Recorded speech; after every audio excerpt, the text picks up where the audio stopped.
Welcome, Real Estate Hustlers Podcast. I'm your host, Josh Appleman. Today we are joined with Ivan Barratt, CEO of BAM Companies.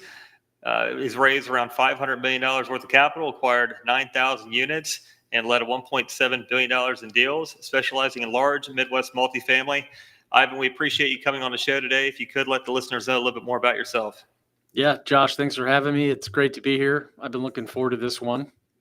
So been in real estate now 25 years, basically from the start of my career through today. And as you mentioned, we've been involved in, about 9,400 units across development. We're multi strategy fund manager now, but our foundations are in property management. In 2010, I started my own company after leaving my mentorship with my real estate dad, my first real estate mentor, and started small as a property manager, buying small assets myself, but also doing a lot of third-party property management for investors around the country that were buying duplexes, single-family homes, and small apartments here in the Midwest.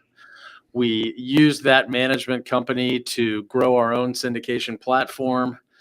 And once we had the track record and a number of exits to show proof of concept, we used that to build a fund management business. And now we're in private credit, acquisitions, and development. Wow, that's cool. And you've always been an operator. All you did was change the way that your business operated and started being an owner-operator. Yeah. We started real small with big ideas and have continued to layer on that original company into what we are today. But we've always been on the operating side, realizing early on in real estate that execution's the name of the game, and wanted to build a really good infrastructure for executing. In many ways, it's simple and maybe even a little bit easy to go out and do real estate deals, but to do it right and execute after that closing takes a lot of human capital and desire to win. Yeah, that's right. And to execute on a business plan and see it through to the end and go full cycle, it takes a different type of person, and to make sure that everything falls in place, which it doesn't always fall in place, but as long as you get there along the way, you're gonna have your challenges. Tell us about the first deal. You were doing your operations, you're a property manager. Tell us your first deal of when you purchased it, 'cause you already had a property management in place. Tell us how you found it and what made you pull the trigger. Well, maybe we'll talk about a different deal. The first deal was a duplex. I house hacked. I lived in one side and rented out the other. My father had given me Rich Dad Poor Dad a few years before. He had owned rental properties and said, "Hey, if you want to buy a single family house and live in it, you're on your own. But excuse me, if you buy a duplex, I'll match the down payment."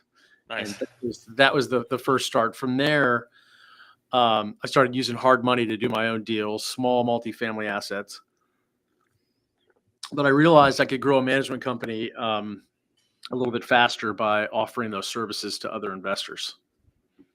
It's tough to offer those services to other investors when Excuse me. when you're not the owner there too, because then you're only getting paid by the fees you charge. Choking on my own spit here. But changing over to where you're owning the deal and operating it, it's a whole another ball game. You started small, you were already operating. Tell us about the first when you decided to scale and your first big, larger multifamily deal.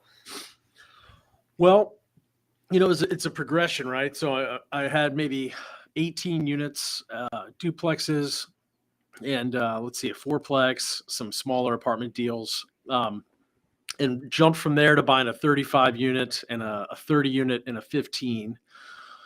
Those three assets were simply an investor and an operating agreement. And then from there, my first syndication was 60 units.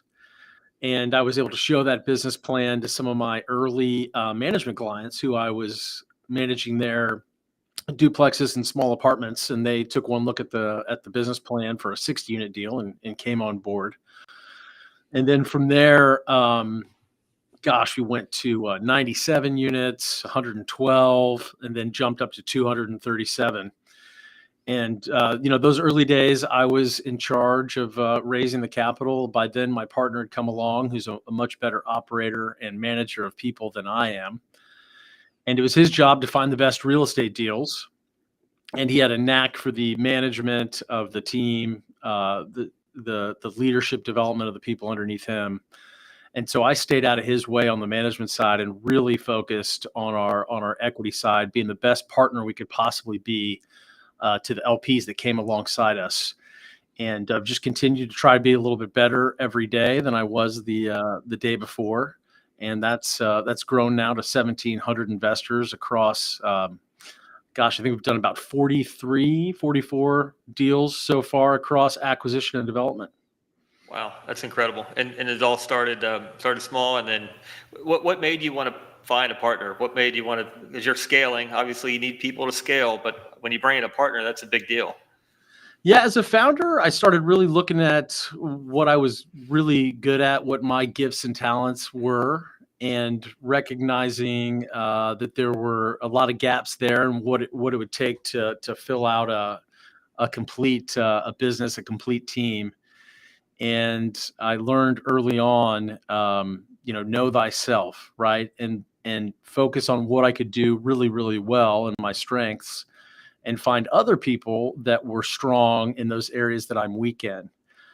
And it started off real simple. Hey, let's go put a deal together and see how we like working with each other and see how this works. And gosh, it's been one of the greatest blessings of my business career. Probably right up there with my spouse, my wife, and together, the saying goes, the whole is greater than the sum of the parts. And so it's worked out really, really well for him to focus on what he's good at, which is the operations, the execution, the management and leadership development of the teams. And I know that he's going to take that baton and run with it, while I'm over here on the other side, focused on getting the equity in the door. So what happens if you can't get the equity? Because it's different times. Equity's tough because there's a lot going into AI, a lot on the sidelines, a lot Sure. waiting on. I mean, because that's your part of the deal. I mean, I guess you just got to dig deeper, right? Make Yeah, deeper. I'd be lying if I said it was easy. That's for sure. We've entered the third time in my career where it's harder to get the equity and there's more opportunities available. And so we've had to work twice as hard to raise the same amount of capital. We've raised about 250 million since January 1st of 23. Really the valley in the cycle. And it's been a great time to buy. It's been a pretty terrible time to sell real estate. I think we're coming out of that. Um, Luckily, we've got the balance sheet and the liquidity and great lending partners and a large pool of investors that are still allocating capital. We've had to grow that pool of investors. And again, we've had to work really hard to get that capital in the door. Thankfully, we've got a lot of levers we can pull Make it to happen. do deals quickly and continue to raise through our fund structure and our own balance sheet. We've got some capacity there. So it's been really tough, and we've had to work different muscles. Whereas before, it was really hard to find a deal, and equity was relatively easily coming in. And these vintages, these years that we can buy when most people are hesitating or staying on the Oh yeah, sidelines, historically have proven to be some of the best years to close on opportunities. yeah, that's for sure. And you mentioned your balance sheet. No matter what, the deal's getting done. It's just take advantage of the times, and they can invest later if you choose to let that happen. Yeah, absolutely. And if I were to go out there and say that I can close a deal and not close it, that would really affect my value in the Yeah, eyes of the brokers and the institutional partners that feed us deal flow. So yeah, it's one 100%. thing you really want to avoid in this game is not doing what you say you're going to do. For sure. And that's where a lot of people get tripped up is they just don't do what they say they can't do or will do. That's Yeah, yeah. And if I had not started small and built brick by brick, I'd probably be still sitting around dreaming about doing big deals one day. yeah. Yeah, a lot of people want to be that person, and then they just like you mentioned, you have to grow in steps. Your brain has to get there as well. They just don't they don't let themselves get there. But your partner, he's the integrator. You're the visionary. It sounds like. Yeah, if you're an EOS fan, we are definitely firmly in those molds, very opposite, and I would very much classify him as a world class integrator. Awesome. That's huge. And you guys can you're essentially be two different places at the same time, accomplish different goals, and it all rolls up to the top. Yeah, yeah, we're rowing the boat in the same direction, and when it comes together, it's a beautiful thing. Yeah, for sure. Very cool. What would be some things that you wish you knew then that you know now that would have helped save time or less ignorance tax you would have had to pay? Oh gosh, paid a lot of tuition along the way, man. I Yeah. feel like I've made just about every mistake in the book. We've tried to outsource like equity placement from time to time by bringing in, partners that say they can bring us a lot of investors. That's failed almost every time. What's worked is treating current investors really well. They tend to refer folks, and that is still the second, excuse me, that's still the first uh, um, place source for new capital is referrals. We advertise. We've got our own internal sales team that's bringing people through the funnel. But yeah, internalizing things. We could go on here for a long time about all the mistakes we've made. I think what I'd point out maybe to the new aspiring entrepreneurs in your audience again is to take it slow and really focus on what's the next micro step, what's the next brick you can put on the wall, and maybe not worry so much about where you want to be. You want to begin with the end in mind, but then just keep rolling back to what do I need to do today to take one little step in the right direction, and then really get into the habit of that. Um, we've made mistakes where buying properties thinking we're going to improve the amount of cash flow. We've made mistakes buying, using debt that wasn't hedged with a rate cap. All kinds of things we can dive into. The list is long. I don't think there's any sort of manual for founding and running a business out there. You just got to do it. You got to know that you're going to make mistakes. Know that managing teams and managing people is much harder than the real estate, and it takes tinkering, it takes iterations, trial and error. But once it starts humming, it can start to grow this unstoppable momentum. So the for taking out the wrong debt, or at the time it's probably the right debt, but then things change in the economy and then it becomes the wrong debt. What are some, because this is good for the listeners, because again we're trying to help people from not digging their own trench when they don't have the head to get themselves out of. What would be some things that you would tell a beginning beginning real estate investor of what to watch out for, how to play it smart, play it different? Yeah, the more you can learn about finance, the better. There's talk out there how floating rates are bad, or a bridge loan is bad, or this product is bad. They're all just tools, right? And you can use a hammer as a tool, right? You can use it to build a home, or you can knock yourself upside the head and end your life, right? And knowing how to use these tools appropriately. So floating rate can be a really great option for assets. Hedging that floating rate is critical. Having more cash on hand is critical. So what saved us is we've always kept more surplus cash inside the portfolio or a fund that we're constructing versus distributing it all or raising just enough equity to close the deal. We like to raise more than that and have surplus reserves above what the lender mandates. Having surplus cash at the portfolio or the property level for a given fund or a given asset can smooth out those inevitable bumps in the road. They're going to come from somewhere. Nothing ever goes exactly according to plan. At least I haven't seen that in my journey so far, over 9,000 plus units. Got it. When you're buying the property, I mean, you want to buy it based on a cap rate and what the existing cash flow is, but there's times where you know that the area is up and coming and you need to buy at a basis that's uncomfortable, but you know you can get it there.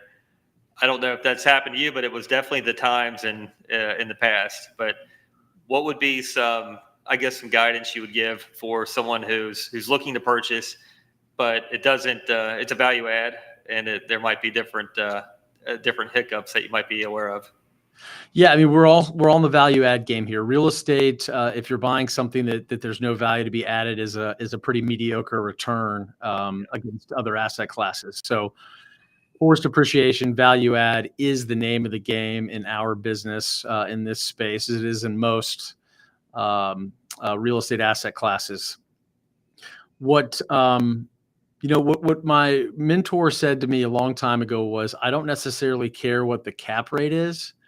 I care more about what I can do to the asset.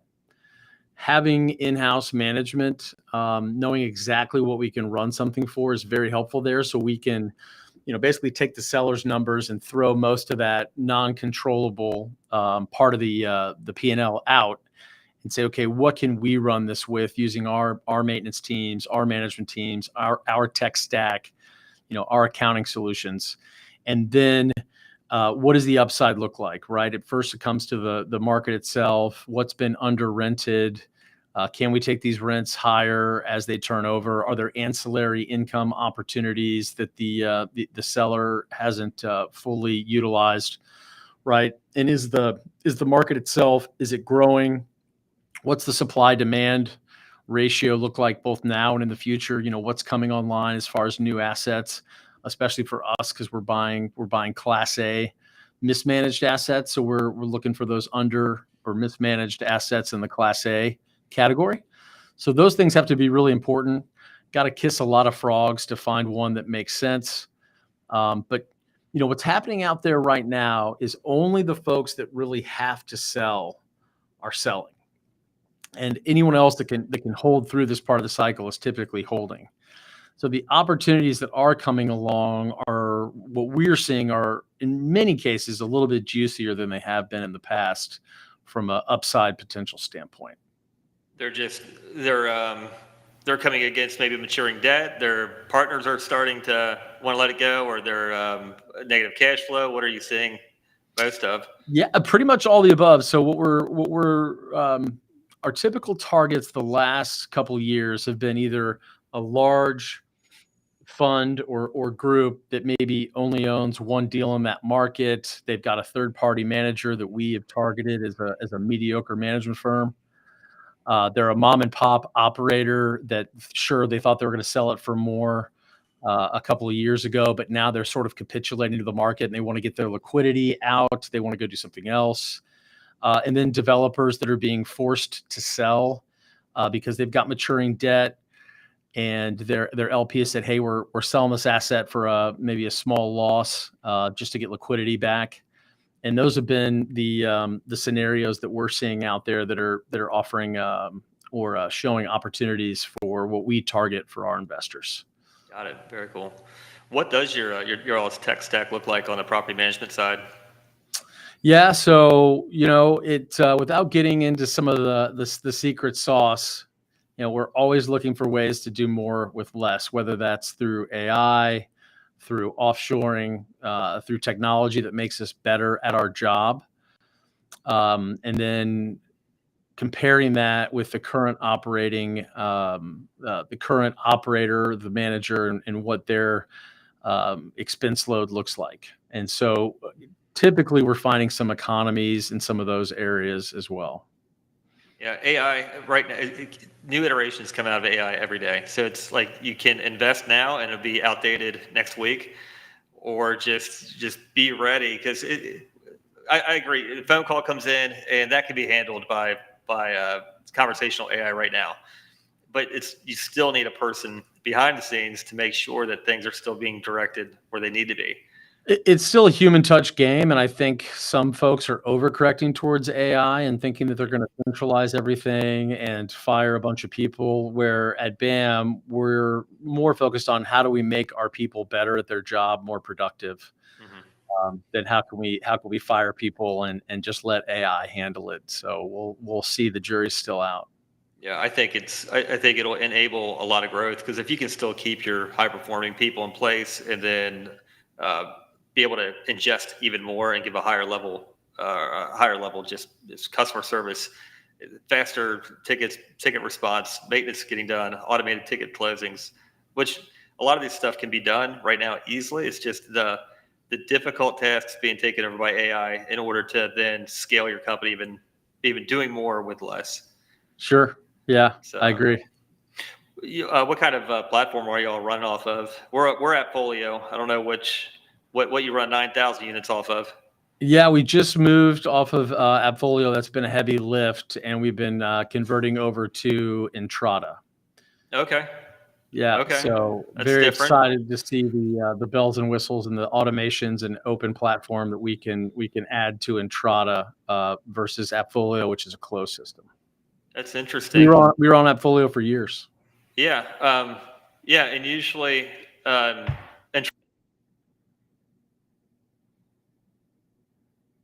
Josh, I lost audio there.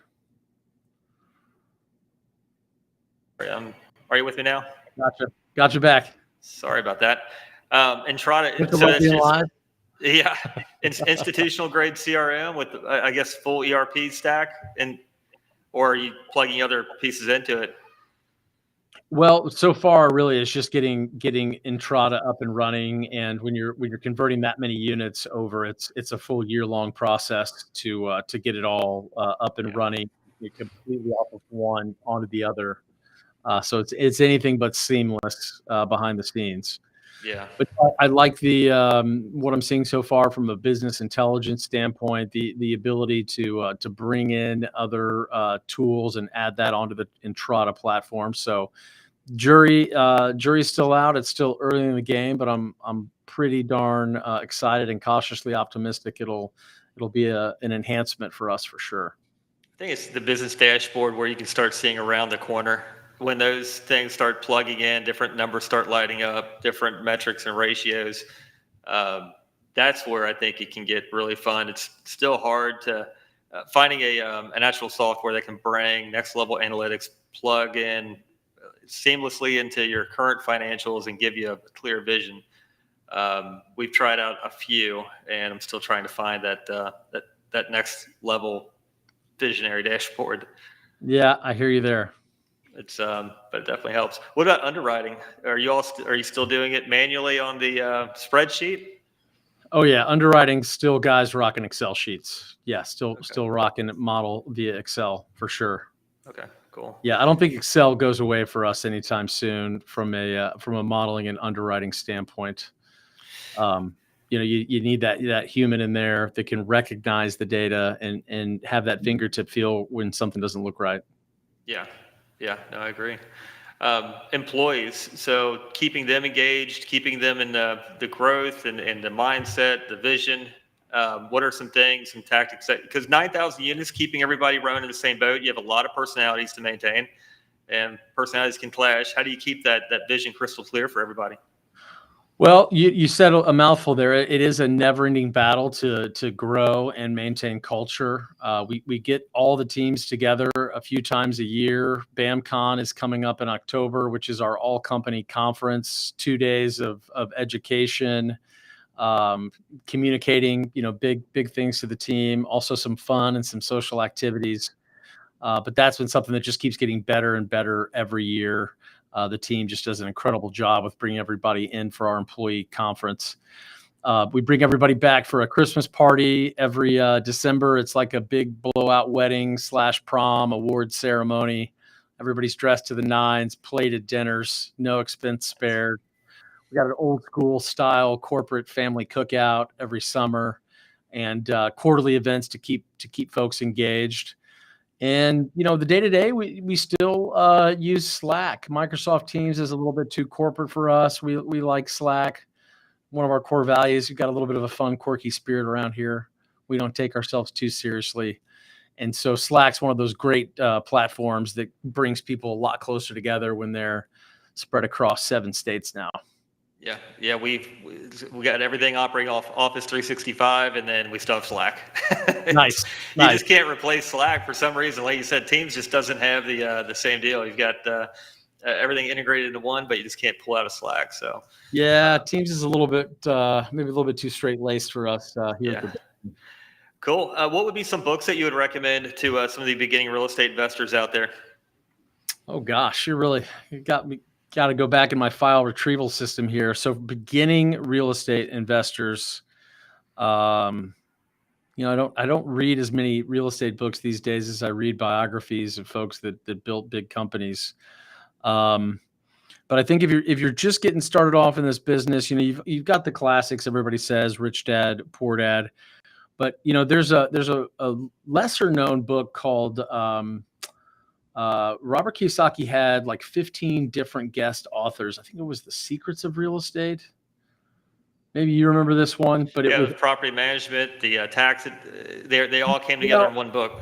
it was one that he had a bunch of guest authors write about all different subject matter of real estate. So for the really early entrepreneur, still wanting to understand all the different ways to make money in real estate, that could be a really good one. Hats off. Kenny McElroy is a good buddy now. But his early books on property management and real estate syndication are still really good. Man, you're really on a Monday afternoon testing my recall here with It's good to early. hear some different titles because it's there's a lot out there. But if you're filling your brain with knowledge, different books, different perspectives. Yeah, it's just Yeah, trying to level early yourself on. up. Yeah, early on, you need to read the real estate books. There's Maverick Real Estate Investing and Maverick Real Estate Finance. I hope I'm getting those titles right for your audience, but those are a couple ones that aren't brought up as much, that are also chapter by chapter, these different strategies in real estate and the folks that put those strategies to work, and sort of their backstory on how they used private equity or public markets and everything in between to grow a real estate company. Awesome. Very cool. Ivan, we definitely appreciate your time today. If a listener wants to reach out, learn more about yourself, learn more about your company, possibly invest with you, how can they get a hold of you? BAMcapital.com. Nice. Good deal. Definitely appreciate your time. I look forward to following you, and we will certainly talk soon. Thank you. Thank you.